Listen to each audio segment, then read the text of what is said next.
നമ്മുടെ ഇവിടെ ഏറ്റവും കൂടുതൽ ചിന്താക്കുഴപ്പം ഉണ്ടാകുന്ന ഒരു കാര്യമാണ് ഈ പിതൃകർമ്മങ്ങൾ.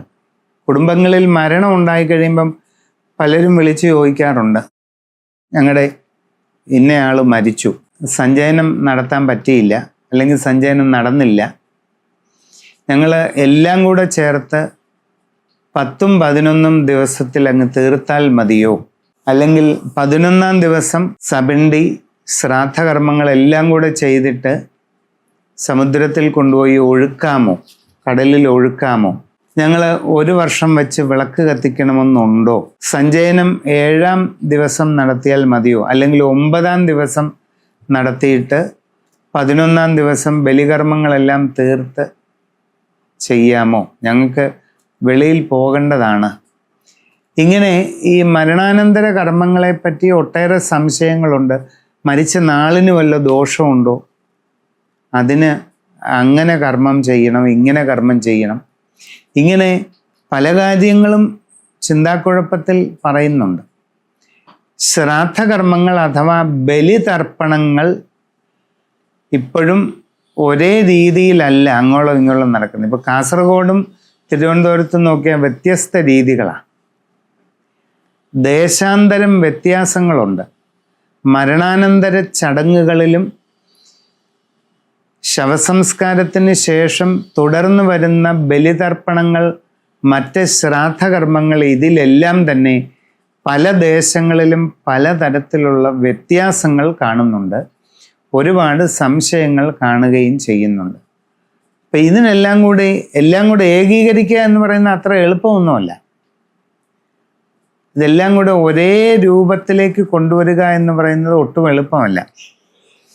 അപ്പം പിന്നെ അതിന് ചെയ്യാവുന്ന ഒരു കാര്യം, ഈ ബലിതർപ്പണങ്ങളിൽ അല്ലെങ്കിൽ നിങ്ങൾ ചെയ്യുന്ന മരണാനന്തര വിവിധ ചടങ്ങുകളിൽ എന്തെങ്കിലും കുറവുകളോ പോരായ്മകളോ വരികയാണെങ്കിൽ അത് പരിഹരിക്കുന്നതിന് വേണ്ടി ചെയ്യുന്ന അതീവ വിശിഷ്ടമായ ഒരു പൂജാകർമ്മമുണ്ട്.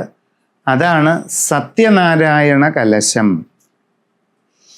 പിതൃക്കളുടെ മുഴുവൻ പിതൃവായിട്ട് മഹാവിഷ്ണുവിൻ്റെ വിരാട് പുരുഷ രൂപമായ സത്യനാരായണ സ്വാമിയെ സങ്കല്പിച്ച്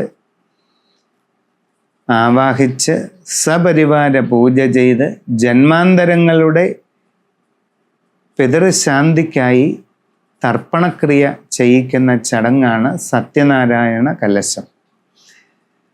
അപ്പം മഹാവിഷ്ണു ഗീതോപദേശ സമയത്ത് ശ്രീകൃഷ്ണൻ മഹാവിഷ്ണുവിൻ്റെ വിശ്വരൂപം അർജുനന് കാണിക്കുന്നുണ്ട്. ഗീതോപദേശ സമയത്ത് ഭഗവാൻ ശ്രീകൃഷ്ണൻ തൻ്റെ വിരാട് പുരുഷ രൂപം, ഈ പ്രപഞ്ചം മുഴുവൻ വ്യാപിച്ചിരിക്കുന്ന വിശ്വരൂപം അർജുനൻ്റെ മുമ്പിൽ കാണിച്ചു കൊടുക്കും. അർജുനന് മാത്രമാണ് കാണാൻ സാധിക്കുന്നത്. അത് കാണണമെങ്കിൽ ജ്ഞാനക്കണ്ണ് വേണം, അല്ല ചുമ്മാ കണ്ണ് തുറന്ന് നോക്കിയാൽ കാണുന്ന ഒരു വിഷയമല്ല. അത് നമുക്ക് ഉൾക്കൊള്ളാൻ പറ്റാത്ത വലിയ ഒരു അറിവിൻ്റെ ദർശനമാണ് നമ്മളിലേക്ക് വരുന്നത്. അറിവാകുന്ന കണ്ണുകൊണ്ട് വേണം അതിനെ കാണാൻ. അർക്കാനലാദി മനമൊക്കെ ഗ്രഹിക്കും ഒരു കണ്ണിന് കണ്ണ് മനമാകുന്ന കണ്ണ്, അതിന് കണ്ണായിരുന്ന പൊരുൾ താനെന്നുറയ്ക്കുമളവ് ആനന്ദമെന്തു ഹരി നാരായണായ നമ. എഴുത്തച്ഛൻ തൻ്റെ ഹരിനാമകീർത്തനത്തിൽ പറഞ്ഞതുപോലെ സൂര്യൻ, ചന്ദ്രൻ, അഗ്നി തുടങ്ങിയ പ്രകാശങ്ങൾ നമുക്ക് കാണിച്ചു തരുന്നത് കണ്ണാണ്. ആ കണ്ണിനും കണ്ണായിട്ടിരിക്കുന്നത് മനസ്സാണ്. മനസ്സുണ്ടെങ്കിലേ കണ്ണിൽ കാണുന്നതിനെ അറിയാൻ പറ്റും. ആ മനമാകുന്നതിനും കണ്ണായിട്ടിരിക്കുന്ന ഒരു ബോധമുണ്ട്. മനസ്സിനും കാര്യങ്ങളെപ്പറ്റി അറിയണമെന്നുണ്ടെങ്കിൽ മനസ്സിൻ്റെയും പിന്നിലുള്ള ബോധമുണ്ട്. ആ ബോധമാണ് ഭഗവാൻ. അപ്പോൾ ഇങ്ങനെയുള്ള സത്യനാരായണ സ്വാമിയെ ആവാഹിച്ച് സപരിവാര പൂജ ചെയ്താൽ ശ്രാദ്ധകർമ്മങ്ങളിൽ ഉണ്ടാകുന്ന കുറവുകളെപ്പറ്റി നിങ്ങൾ ചിന്തിക്കുകയേ വേണ്ട. അത് എല്ലാവിധ ഇപ്രകാരമുള്ള പോരായ്മകൾക്കുമുള്ള പരിപൂർണമായ ഉത്തരമാണ് സത്യനാരായണ സ്വാമിയുടെ ഈ പൂജ. നിങ്ങളുടെ നക്ഷത്രവും തിഥിയുമൊക്കെ അനുസരിച്ച് പ്രത്യേകം ശുഭദിവസം പഞ്ചാംഗത്തിൽ നോക്കി നിശ്ചയിച്ച് ഒരാഴ്ചത്തെയെങ്കിലും വ്രതാനുഷ്ഠാനത്തോടു കൂടി വേണം ഇത് ചെയ്യേണ്ടത്. ചെയ്താൽ വളരെ ഗുണം കിട്ടും.